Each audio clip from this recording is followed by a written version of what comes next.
Hello students, अनंत ज्ञान भाई सज्जन में आप सभी का हार्दिक स्वागत है। यदि आप इस चैनल पर नए हैं तो प्लीज इसे लाइक शेयर एवं सब्सक्राइब जरूर कर लीजिए। आज हम class 11th political science chapter first राजनीतिक सिद्धांत के परीक्षा उपयोगी प्रश्न उत्तर हल करेंगे, जो कि आपके चैप्टर से मैंने महत्वपूर्ण प्रश्न लिए हैं। तो सबसे पहले इसमें है ऑब्जेक्टिव टाइप क्वेश्चन, जैसे बहुविकल्पीय प्रश्न। पहला प्रश्न है, सरकारें कैसे बनती हैं और कैसे कार्य करती है, यह स्पष्ट होता है। क है राजनीति से, ख है दर्शन से, ग है इतिहास से, ग है भूगोल से। इसका उत्तर है राजनीति से, इसमें क सही है। प्रश्न नंबर 2 है, आधुनिक काल में सर्वप्रथम यह किसने सिद्ध किया कि स्वतंत्रता मानव मात्र का मौलिक अधिकार है। इसमें क है रूसो, ख है अरस्तु, ग है गांधी, घ है जवाहरलाल नेहरू। तो इसका सही उत्तर है क, रूसो ने। प्रश्न नंबर 3 है, हिंद स्वराज किसकी रचना है। क है जवाहरलाल नेहरू, ख है महात्मा गांधी, ग है स्वराज पोल, घ है अरस्तु। उत्तर है और इसका सही उत्तर है ख, अर्थात महात्मा गांधी की।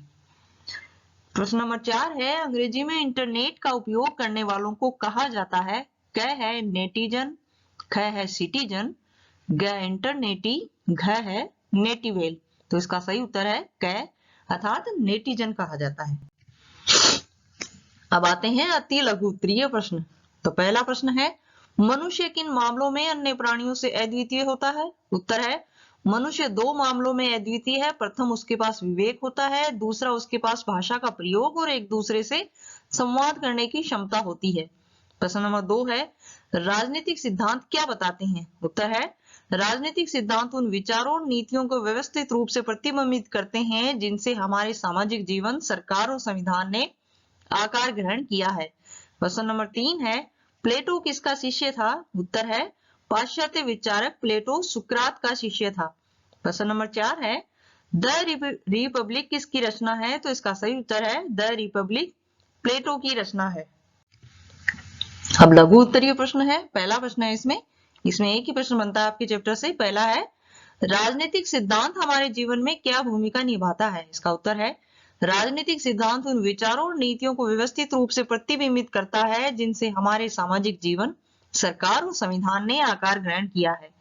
यह स्वतंत्रता, समानता, न्याय, लोकतंत्र और धर्मनिरपेक्षता जैसी अवधारणाओं का अर्थ स्पष्ट करता है। यह कानून को राज अधिकारों का बंटवारा और न्यायिक पुनरावलोकन जैसी नीतियों की सार्थकता की जांच करता है।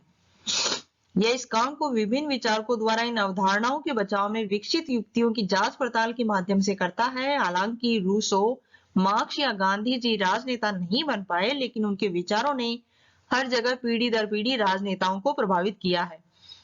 साथ ही ऐसे बहुत से समकालीन विचारक हैं जो अपने समय में लोकतंत्र या स्वतंत्रता के बचाव के लिए उनसे प्रेरणा लेते हैं। विभिन्न तर्कों की जांच पड़ताल के अलावा राजनीतिक सिद्धांतकार मानव के जीवन या नवीन राजनीतिक अनुभवों की छानबीन करते हैं और भावी रुझानों तथा संभावनाओं को भी चिन्हित करते हैं। अब आते हैं दीर्घ लघु उत्तरीय प्रश्न, जो एक ही है। पहला प्रश्न है, राजनीतिक सिद्धांत का विषय क्षेत्र और उद्देश्य लिखिए। इसका उत्तर है मनुष्य दो मामलों में अद्वितीय है। उसके पास विवेक होता है और उसमें गतिविधियां द्वारा उसे व्यक्त करने की योग्यता होती है। मनुष्य के पास भाषा का प्रयोग और एक दूसरे से संवाद करने की क्षमता भी होती है। अन्य प्राणियों से अलग मनुष्य अपनी अंतरतम भावनाओं और आकांक्षाओं को व्यक्त कर सकता है। वह जिन्हें अच्छा और वांछनीय मानता है, अपने उन विचारों को वह दूसरों के साथ बांट सकता है, उन पर चर्चा कर सकता है। राजनीतिक सिद्धांत की जड़ें मानव अस्मिता के इन जुड़वा पहलुओं में होती है। यह कुछ विशिष्ट बुनियादी प्रश्नों का विश्लेषण करता है, जैसे समाज को किस प्रकार संगठित होना चाहिए, हमें सरकार की आवश्यकता क्यों है, सरकार का सर्वश्रेष्ठ रूप कौन सा है, क्या कानून व्यक्ति की आजादी को सीमित करता है, राज सत्ता की अपने नागरिकों के प्रति क्या देनदारी होती है, नागरिक के रूप में एक दूसरे के प्रति हमारी क्या देनदारी होती है। राजनीतिक सिद्धांत इस तरह के प्रश्नों की जांच करता है और राजनीतिक जीवन को अनुप्रमाणित करने वाले स्वतंत्रता, समानता और न्याय जैसे मूल्यों के विषय में सुव्यवस्थित रूप से विचार करता है। यह इनके और अन्य संबंध अवधारणाओं के अर्थ और महत्व की विवेचना भी करता है। यह अतीत और वर्तमान के कुछ प्रमुख राजनीतिक चिंतकों को केंद्र में रखकर इन अवधारणाओं की वर्तमान परिभाषाओं को स्पष्ट करता है। यह विद्यालय, दुकान, बस, ट्रेन या सरकारी कार्यालय जैसे दैनिक जीवन से जुड़ी संस्थाओं में स्वतंत्रता या समानता के विस्तार की वास्तविकता की जांच भी करता है और आगे जाकर यह देखता है कि वर्तमान परिभाषाएं कितनी उपयुक्त है और कैसे वर्तमान संस्थाओं अर्थात सरकार और नौकरशाही और नीतियों के अनुपालन को अधिक लोकतांत्रिक बनाने के लिए उनका परिमार्जन किया जा सकता है। राजनीतिक सिद्धांत का उद्देश्य नागरिकों को राजनीतिक प्रश्नों के बारे में तर्क संगत ढंग से सोचने और सामयिक राजनीतिक घटनाओं को सही तरीके से आंकने का प्रशिक्षण देना है। तो इसी के साथ यहाँ इस चैप्टर के आपके मोस्ट क्वेश्चन समाप्त होते हैं और ये क्लास भी यही समाप्त होती है। इस वीडियो को देखने के लिए आपका बहुत बहुत धन्यवाद।